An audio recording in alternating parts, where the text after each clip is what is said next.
প্রথমেই মেদিনীপুর মেডিকেল কলেজের আপডেটের দিকেই নজর রাখবো। মেদিনীপুর মেডিকেল কলেজে এবার কর্মবিরতি। আজ মেদিনীপুর মেডিকেল কলেজে কর্মবিরতির ডাক জুনিয়র ডাক্তারদের। সকাল 8টা থেকে কর্মবিরতি জুনিয়র ডাক্তারদের। আমাদের প্রতিনিধি শোভন রয়েছেন আমাদের সঙ্গে, শোভনের থেকে আরো বিস্তারিত জানবো। শোভন, এই মুহূর্তের ঠিক কি পরিস্থিতি? সম্পূর্ণভাবে কর্মবিরতির পথেই হেঁটেছেন তারা, নাকি কোনো কোনো পরিষেবা চালু রেখেছেন? থাকলেও কোন কোন পরিষেবা চালু রয়েছে?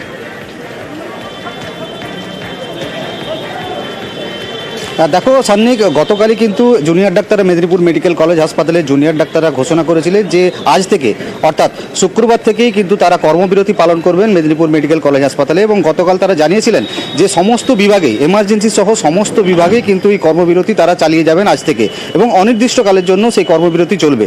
যদিও পরবর্তী সময়ে কিন্তু তাদের বৈঠক হয় এবং সেই বৈঠকে আবার নতুন করে সিদ্ধান্ত নেওয়া হয়। এবং তারপরে যেটা জুনিয়র ডাক্তারদের তরফ থেকে জানানো হয় যে বেশ কিছু বিভাগকে এই কর্মবিরতির আওতা থেকে বাইরে রাখা হয়েছে, যার মধ্যে রয়েছে আইসিইউ, এনআইসিইউ, এইচডিইউ এবং এমার্জেন্সি এবং অবজারভেশন বিভাগ এবং প্রসূতি বিভাগের ক্ষেত্রেও কিন্তু এমার্জেন্সি কোনো পেশেন্ট এলে বা সেরকম কোনো ধরনের সংকটজনক অবস্থা কোনো পেশেন্ট এলে সেই পেশেন্টকেও চিকিৎসা পরিষেবা দেওয়া হবে, এমনটাই কিন্তু জুনিয়র ডাক্তারদের পক্ষ থেকে এখন পর্যন্ত জানানো হয়েছে।